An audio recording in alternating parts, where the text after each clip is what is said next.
G'day, this is Chris Savage from RL Ministries in Australia, welcoming you to this session of the book of Isaiah. I pray that it will be of benefit to you and help you in your Christian growth. This has been taken from a commentary by Dr. Arnold Fruchtenbaum, the founder of RL Ministries. Thank you for coming along. So we're into session 25, just a quick recap of last session. Well, when we finished off, Isaiah is dealing with the Babylonian Empire under Nebuchadnezzar, remember we spoke about Bel and Nebo were two key Babylonian gods, and he's talking about that they could not deliver Babylon from the invasion of Cyrus and the Persians, so there weren't much gods at all. Instead, they themselves, remember, were carried off in carts to be the possession of Cyrus the Great. So the Babylonian gods were carried off in ox carts.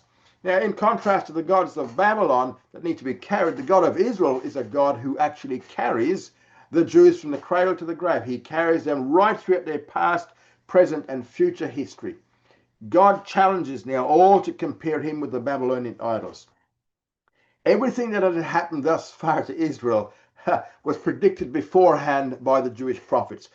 So who was the revealer? Well, it was God, God of Israel. It was not the gods of the Babylonians, but it was the God of Israel. He's also the revealer of the things in the future because he is the one who revealed the coming of Cyrus. Cyrus, chapter 46, was the fall of Babylonian idolatry. Now, chapter 47, where we are in this session, is the declaration of the fall of Babylon itself.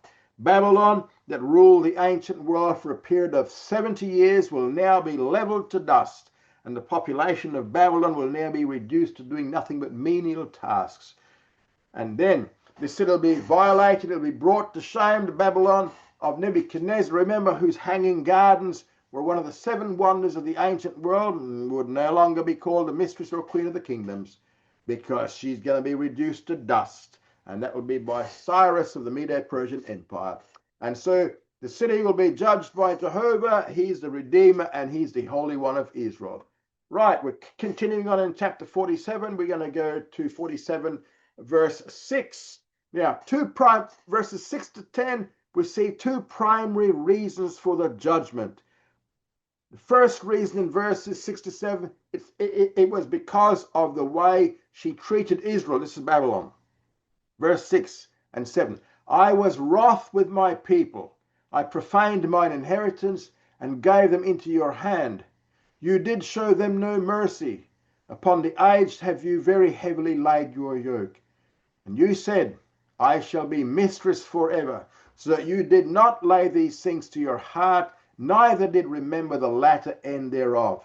So here in verse 6, it is true that, well, we know, and it is true that God did deliver Israel into the hands of Babylon. And this was the work of God because of Israel's disobedience. Now, God says that Babylon went way beyond what he intended for her. She overstepped her conquests. Furthermore, in verse 7, her claim to be mistress forever, to lordship over the earth, gave Babylon the idea that she could do as she pleased, which is why she went beyond the commission of God. And then in Zechariah, I know we're doing Isaiah, but Zechariah 1:15.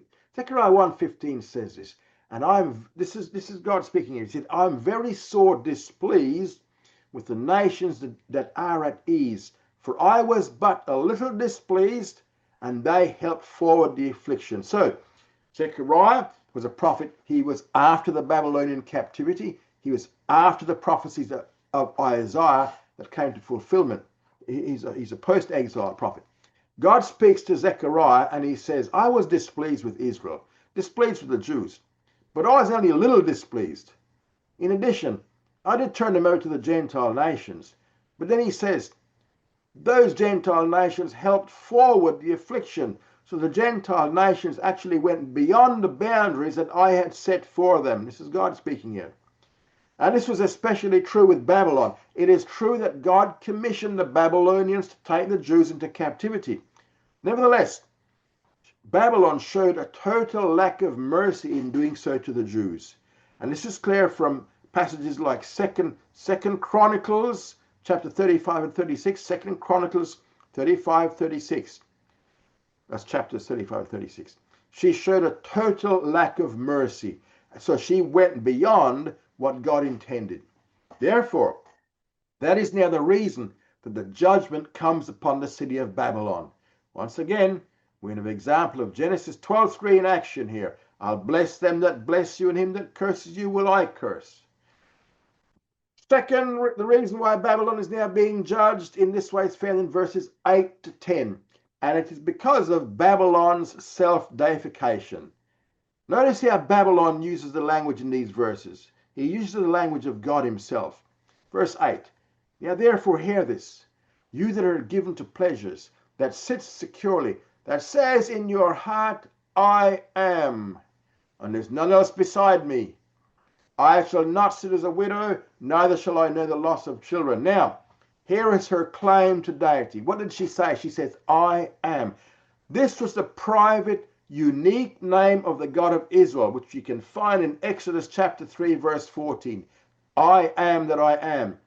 That is what Babylon said of herself. Also, throughout these sections of Isaiah in chapters 40 to 46, notice God saying over and over again, I am Jehovah and there is no one else. Notice what Babylon says, I am and there is no one else besides me. So what God said of himself, Babylon claimed for herself. Therefore, Babylon was guilty of self-deification. Because of Babylon's self-deification, this judgment must now come. Because of her self-deification, she is also filled with self-assurance, which we're going to see in second part of verse 8 to 9, first part of verse 9. She stated that she would not be widowed or childless. Now, first part of verse 9, but these two things shall come to you in a moment, in one day, the loss of children and widowhood. So God says to Isaiah that she'll end up being both widowed and childless because her population will be slaughtered to a great degree. And then finally, second part of verse 9 and verse 10, she was now also guilty of sorcery. Verse 9, second part of verse 9 says, in their full measure shall they come upon you, in the multitude of your sorceries and the great abundance of your enchantments. For you have trusted in your wickedness. You have said, none sees me. Your wisdom and your knowledge, it has perverted you. And you've said in your heart, I am, and there is none else besides me. So, where did the occult have its start? The occult had its beginnings in Babylon. Babylon was the originator of the occult, where demonic activity began in the affairs of men. Now in Babylon, it will one day cease to exist. Because during the kingdom period, while everything else is beautified, remember, Babylon will be nothing but a wasteland of burning pitch and brimstone. And that's in Isaiah 13, verses 19 to 22. It's there on the screen, Isaiah 13, 19 to 22. Babylon will be a wasteland. And who is living there? Remember we said demons will dwell in Babylon for 1,000 years. And the source of all occult activity and power was from Babylon. And because of her self-deification, she'll cease to exist and judgment will now come. If we go into Ezekiel 28, verses 1 and 2. I'll read it for you. Ezekiel 28, 1 and 2. The word of Jehovah came again unto me, saying, Son of man, say unto the prince of Tyre, Thus says the Lord Jehovah, because your heart is lifted up, and you have said, I am a God, I sit in the seat of God, in the midst of the seas. Yet you are a man and not God, though you did set your heart as a heart of God. Why did I bring this up? Well, in Ezekiel 28, 1 to 2, the prince of Tyre, who because of his position of power in Ezekiel's day, which is about 70 to 80 years after Isaiah, because of his proud heart, he declared himself to be a god, or to be God, not a god, to be God. So he's mimicking the same phrases that the king of Babylon is mimicking. I am God. In verse 11 onwards, this is Ezekiel will begin to deal with Satan, because Satan, in Ezekiel 28, also said, I am God. So the desire to be God is the mind of Satan. And this desire was found in the king of Tyre and also in Babylon as well. So, the two reasons again for the judgment against Babylon, it was because of her treatment against Israel and because of her self-deification. And because she believed that she was God, she felt she could do as she pleased. She went beyond the commission that the God of Israel had given to her. Now we see the fall of Babylon. This is the city of Babylon in verses 11 to 15 of chapter 47. Now, in verse 11, he describes the swiftness of the fall of Babylon. Therefore shall evil come upon you. You shall not know the dawning thereof, and mischief shall fall upon you. You shall not be able to put it away, and desolation shall come upon you suddenly, which you know not.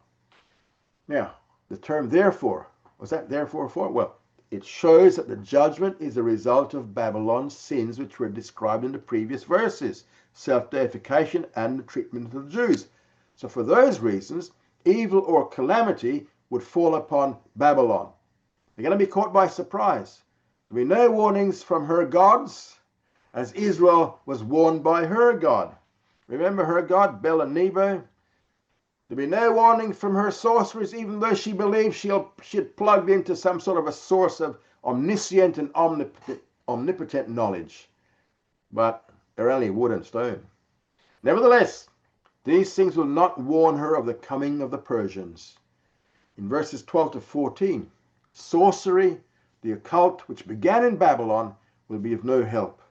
So mockingly, in verse 12, in a tone of mockery, Isaiah now challenges the Babylonians. Stand now with your enchantments and with the multitude of your sorceries, wherein you have laboured from your youth. If so be you shall be able to profit. If so be you may prevail. Now the fall has come. Look to your sorceries and see if he can help you. But they cannot. That's what he's saying. Look to your sorceries, see if they can help you. Well, they're not going to be able to do that. Rather, in verse 13, they're tired and cannot see. It says, verse 13 says, you are wearied in the multitude of your counsels. Let now the astrologers, the stargazers, the monthly prognosticators stand up and save you from the things that shall come upon you. No supernatural help would come from astrologers or those who prophesy by the stars or predict by the new moons. Instead, the idols, which could not provide any comfort to begin with, would be burned in verse 14. Behold, they shall be as stubble. The fire shall burn them. They shall not deliver themselves from the power of the flame. It shall not be a coal to warm at, nor a fire to sit before. So, what he's saying is, there's going to be no comfort from these idols, right? Their comparison to stubble means that not even their burning would be of any value, as it would not provide warmth from the cold. It's just useless stubble. Then comes the conclusion in verse 15. Thus shall the things be unto you wherein you have laboured. They that have trafficked with you from your youth shall wander every one to his quarters. There shall be none to save you. So what we see is that the fall of Babylon would be an all-encompassing, for no one at all will be able to save her. No one can save Babylon. We're now into chapter 48. 48 verses 1 to 22. And this looks at the demands of prophecy. And this is the final section. This is the demands of prophecy here. Chapter 48 primarily contains a summary of chapters 40 to 47. In chapters 40 to 47, Isaiah detailed his first point, that her warfare is accomplished. In chapter 48, he will simply summarize what he has been saying in chapters 40 to 47. In the course of which he's going to give the clearest presentation of the Trinity in the entire Old Testament. This is chapter 48. Remember that, chapter 48. Now, God's strongest case against idolatry that has been portrayed through chapters 40 to 47 has been the fulfillment of prophecy. However, the fulfillment of prophecy carries with it certain demands and obligations, and that is what he's going to entail at this point. Moreover, what God is doing in chapter 48 is that he is subjecting himself to the test of a prophet. Now, I'm just going to slip to the next slide just so you can read this with me. This is Deuteronomy 18, 20 to 22. This is the qualifications of a prophet. But the prophet that shall speak a word presumptuously in my name, which I have not commanded him to speak, or that shall speak in the name of other gods, that same prophet shall die. And if you say in your heart, how shall we know the word which Jehovah has not spoken? When a prophet speaks in the name of Jehovah, if the thing follow not, nor come to pass, that is a thing which Jehovah has not spoken. The prophet has spoken it presumptuously, you shall not be afraid of him. False prophet. Okay, so what do we read this for? Well, the key test of a prophet, according to the Mosaic law, was that he has to prove himself by giving some near prophecies, and only if those near prophecies or near predictions come to pass to the very letter of the prophecy, only then could the prophet be trusted with predictions that were far into the future.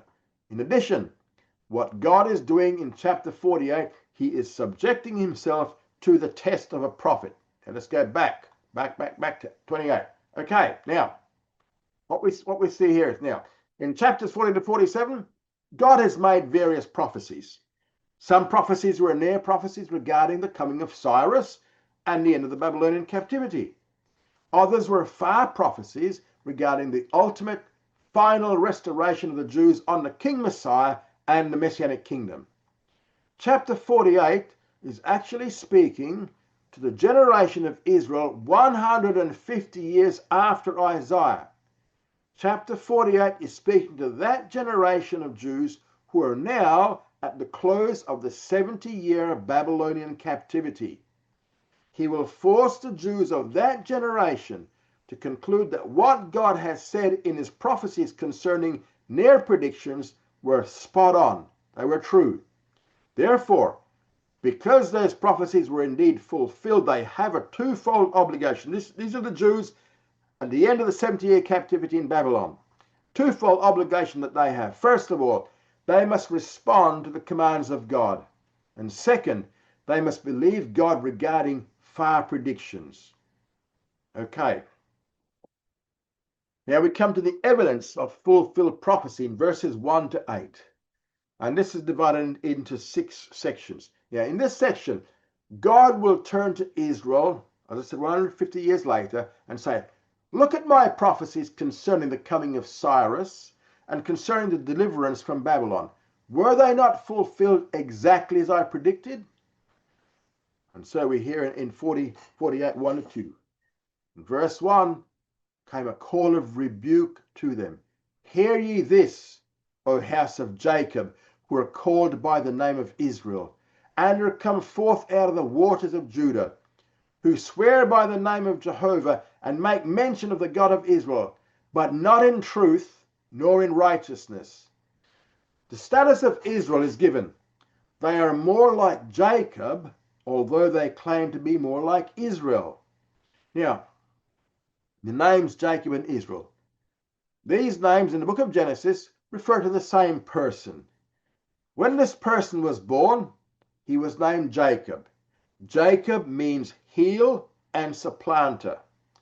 That one word, Jacob, has both meanings. It means heel, it means supplanter. You can check it out in Genesis 25:26, Genesis 25:26, Genesis 27:36.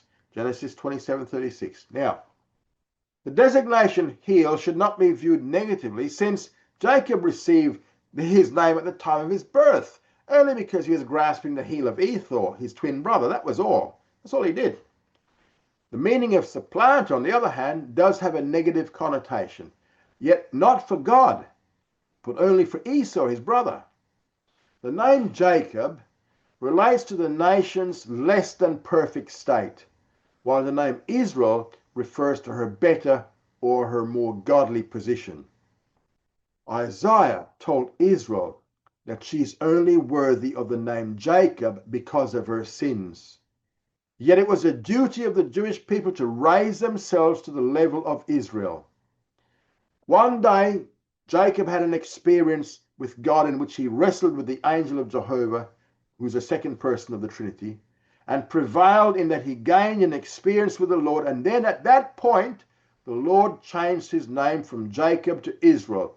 Check it out in Genesis 32, verses 22 to 23. Verses 22 to 32. 22 to 32. Israel means a prince with God.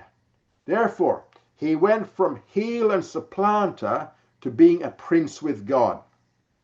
Now, according to Isaiah 48:1, the nation of Israel claimed to depend upon Jehovah, and the Israelites rested on God's covenantal relationship with them.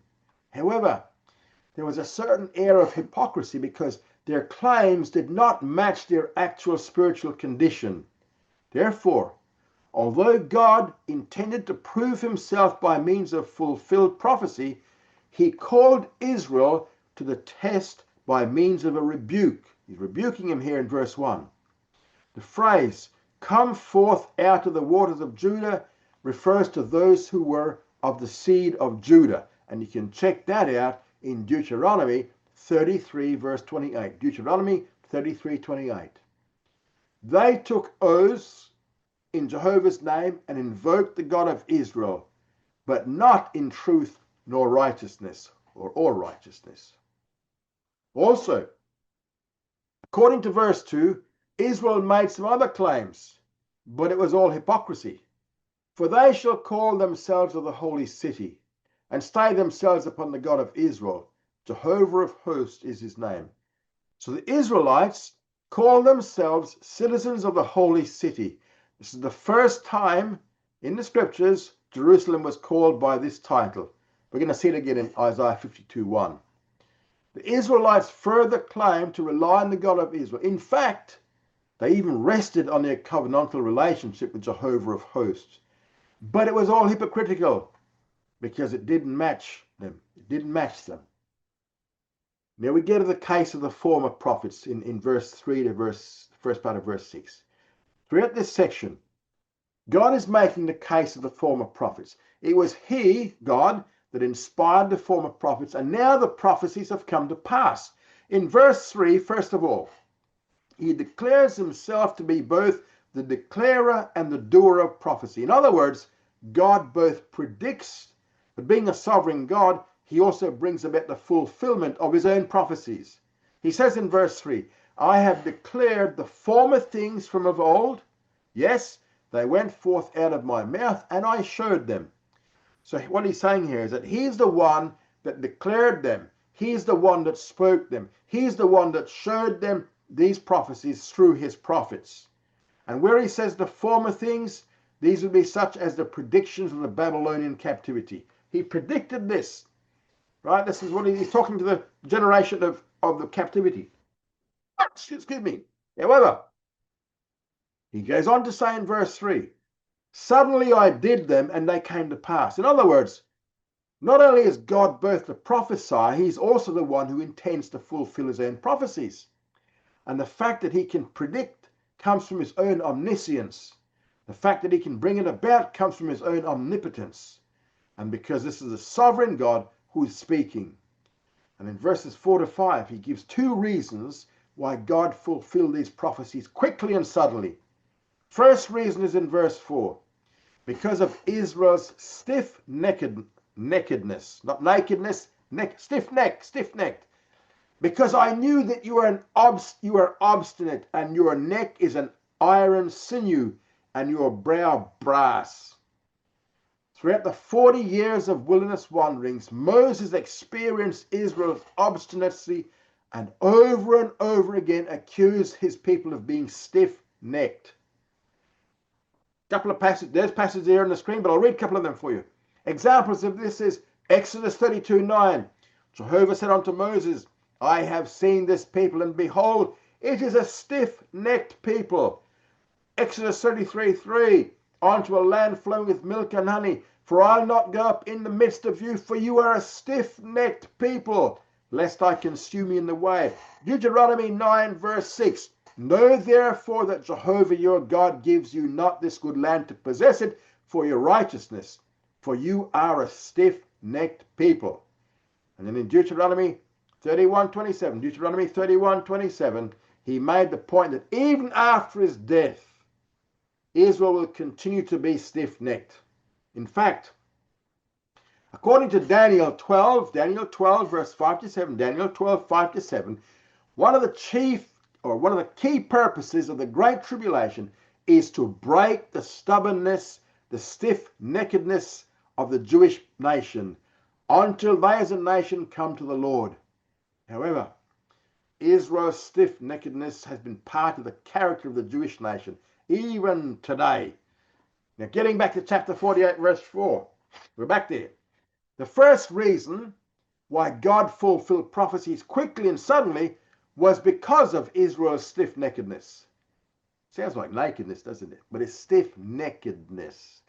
So that even Israel, in her stiff-necked condition, would see that all the idols fail, and the Lord alone made the predictions, and God alone made sure that these predictions came to pass. That is the first reason for the fulfillment of the earlier prophecies. And the second reason is in verse 5. Therefore, I have declared it to you from of old. Before it came to pass, I showed it to you, lest you should say, mine idol has done them, and my graven image and my molten image has commanded them. So why did he do it here? The second reason? Well, this was to make certain that the idols do not get the credit. God made the prediction, and then he quickly made the prophecies come to pass so that Israel would not give the idols or her idols the credit. Israel would be prone to giving these idols credit for these prophecies. And the first part of verse 6, the affirmation, you have heard it. Behold all this, and yea, will you not declare it? So Israel did not hear the prophecy before, but now they're hearing it. And now as God witnesses, they're obligated to proclaim that idols failed, but God succeeded. God accomplished this for two reasons. First, Israel was a stiff-necked nation, and second, to make certain the idols did not receive the credit. He has dealt with the former prophets. He showed that the prophecies of the early prophets came to pass. Now, we'll look at the future prophets. This is in the second part of verse 6 to 8. He moves away from the case of the former and moves to the case of the future prophets in verses 6 to 8. Now, verse 6, second part of verse 6. He announces the coming of some new prophecies.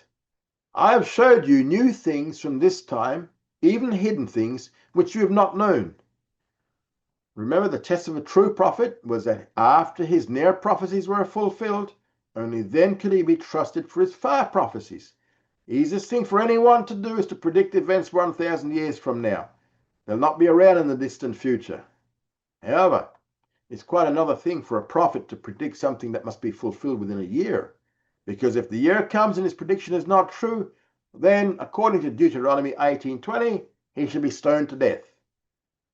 Anybody can predict things thousands of years from now. That's the easiest thing to do in the world, because he won't have to be around to suffer for it in case it doesn't come to pass. But now God subjects himself to the test of a prophet. He reminds them of the former prophecies. They've all come to pass. So now he says, since the near prophecies came to pass, you can trust me for distant prophecies, new things from this time. Therefore, in verse 6, there's an announcement of new prophecies to come. Then in verses 7 and 8, he gives reasons why he's going to predict new prophecies. And he's going to give two reasons for it. The first in verse 7, so that Israel cannot claim that Israel already knew these prophecies. He says, they are created now and not from of old, and before this day you heard them not, lest you should say, behold, I knew them. So before today, he says, Israel did not hear these prophecies. So the first reason then is that Israel would not claim, oh, look, I already knew those predictions. I can't say that, because these are new predictions God is about to give. Second reason is in verse 8. Yes, you heard not, yea, you knew not, yea, from of old your ear was not opened. For I knew that you did deal very treacherously, and were called a transgressor from the womb. So here we have a threefold affirmation in this verse, each beginning with a yea or a surely.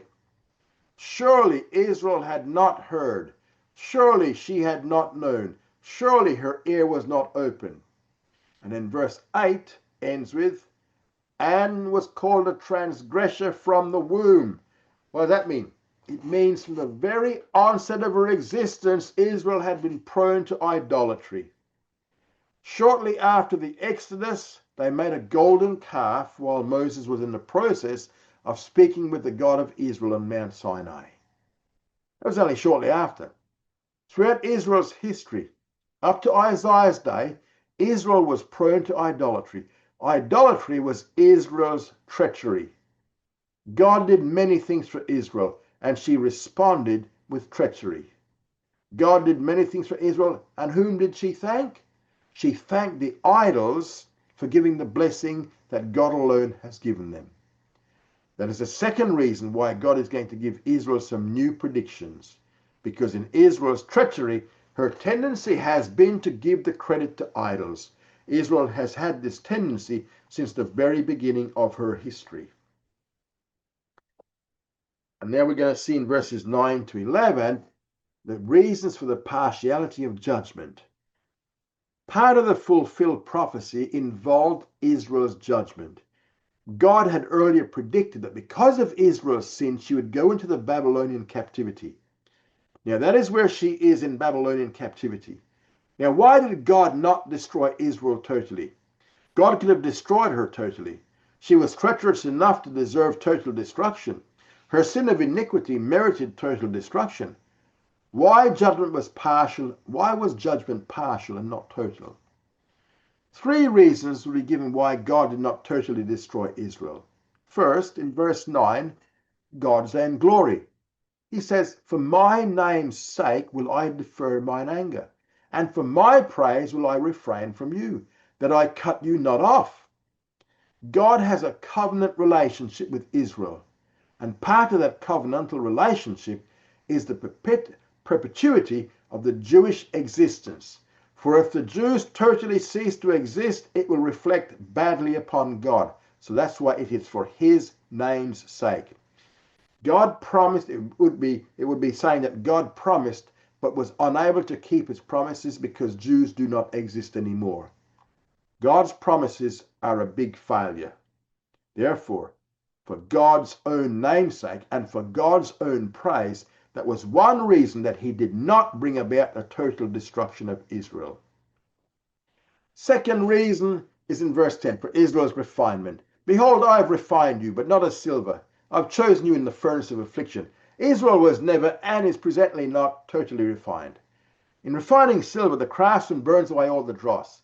If God had refined Israel that way, there would have been nothing left of the nation. However, a time is coming when Israel will go through the furnace of affliction. From Ezekiel chapter 20, verse 33 to 38, Ezekiel 20, 33 to 38, it is clear that this furnace of affliction is the great tribulation, and here Israel will ultimately be refined. Although God judged Israel partially, it is clear that through partial judgment, he will ultimately bring about the complete refinement of Israel. That is the second reason why the judgment is partial. God has a plan for the national salvation of Israel, and he will ultimately bring it about. Third reason we find in verse 11. It is so that the Gentiles could not claim that it was their gods who cut Israel off forever. It says, for mine own sake will I do it. For how should my name be profaned, and my glory will I not give to another? So if God destroyed his people Israel, the Gentiles would accredit this victory over Israel to their idols, their gods. And in order to prevent this, God has not annihilated Israel. So these are the three reasons for the partiality of judgment. First, so that God could be seen as a covenant keeper. Second, because God has a program for Israel's national salvation. And third, if he did cut Israel off forever, the Gentiles would not give glory to the Lord, but to their own idols, their own false gods. In verses 12 to 16, we see the God in control. Now, this is a crucial section here. In various facets, God is going to be describing himself. Altogether, God will make 5 points concerning the God who is in control. Moreover, keep noticing over and over again who is doing the speaking in this section. First up, we're going to see that he's the God of eternity. Verse 12. Hearken unto me, O Jacob and Israel, my called. I am he, I am the first, I also am the last. First fact concerning the God who is in control is that he is the God of eternity. I am Jehovah. Jehovah always implies God as the covenant keeper. He's the first and the last. He's from the beginning to the end. He's the God of eternity. Now he's speaking here, and keep that in mind as we proceed through the next text. Second thing about this God is in control is that he's the God of creation. Verse 13. Yes, my hand have laid the foundation of the earth, and my right hand has spread out the heavens. When I call unto them, they stand up together. But here again, we see that he's the God of creation. He is the God who laid the foundations of the earth. He created the present globe. He spread out the universe. All of the created parts of the universe are actually his servants, and when God commands, the whole universe responds. And this is brought out wonderfully in Psalm 119, verses 90 to 91.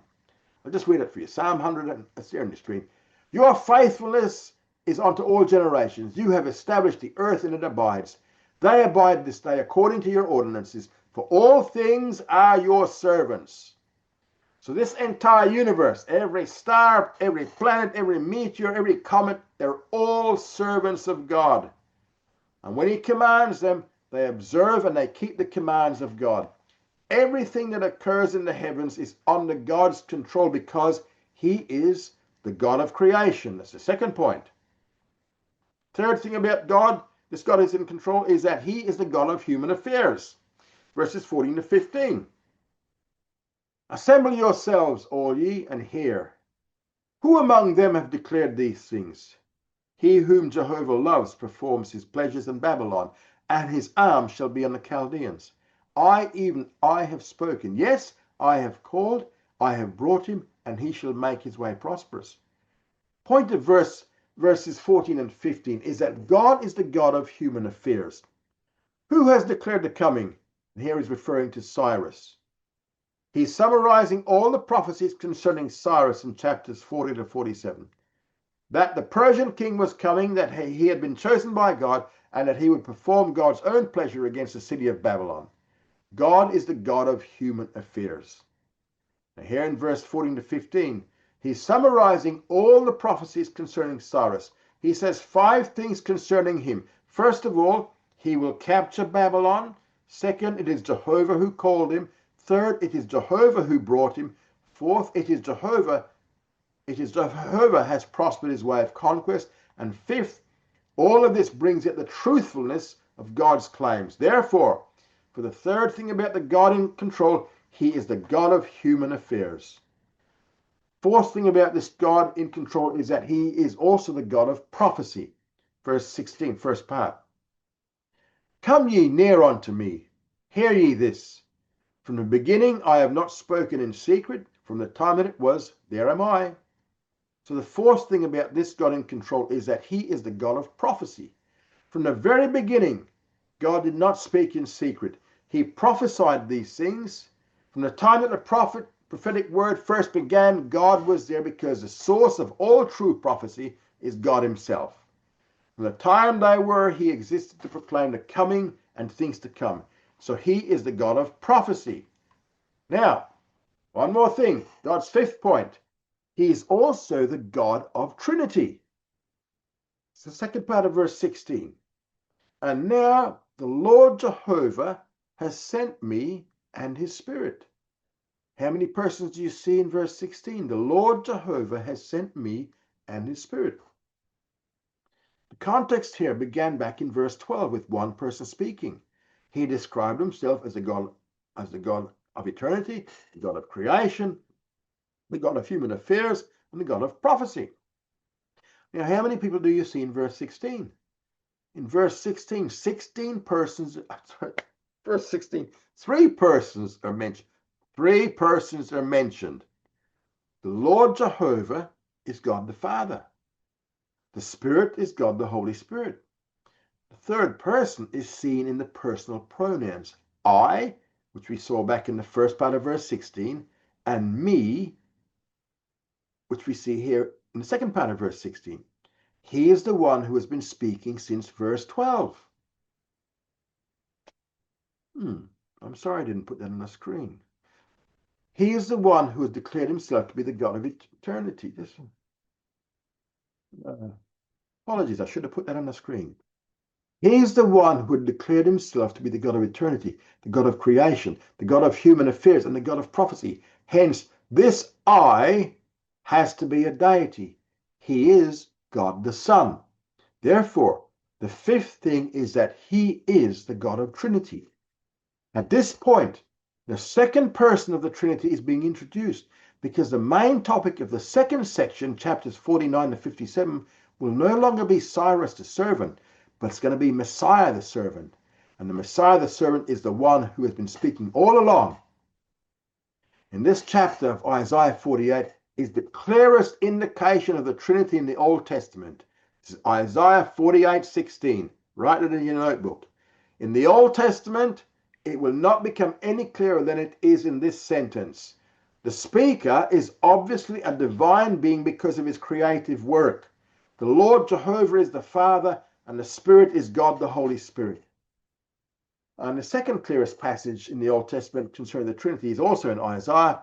We'll find it when we get to Isaiah 63, verses 7 to 14. Isaiah 63, 7 to 14.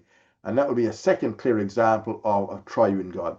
However, Isaiah 48:16, lock it in there. Isaiah 48:16 is by far the clearest. Just a brief glimpse into what the rabbis say, rabbinic commentaries. They do their best to avoid the obvious here.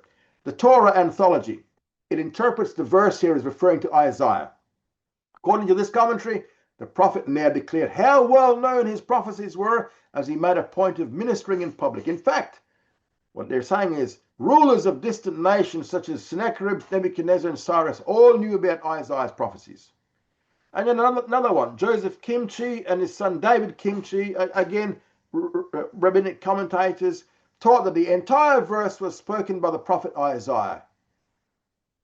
Was spoken, by the prophet. And Ibn Ezra identified the spirit of verse 16 as the heavenly prince of Persia, for every nation has its prince among the angels, as is written in the book of Daniel. So they don't want to go there with the triunity, with the Trinity.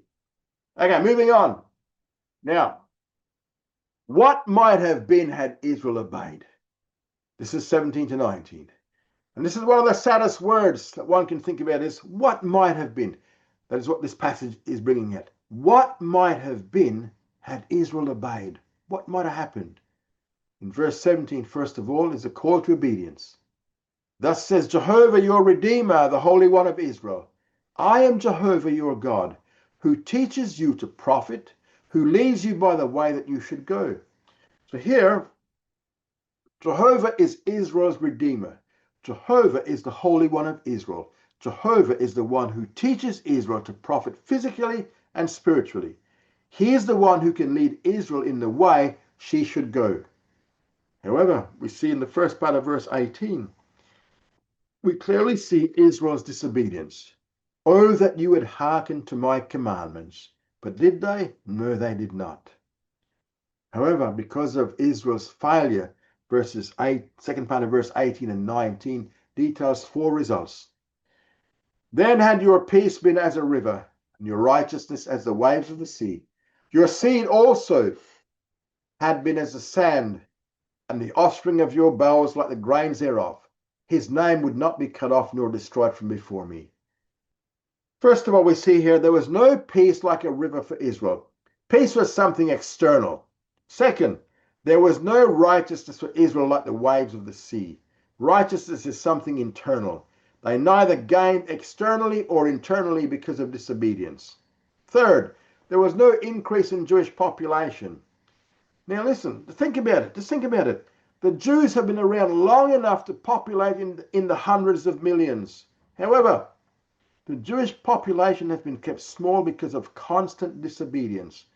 The world Jewish population today only numbers not even 16 million, 15.8 million.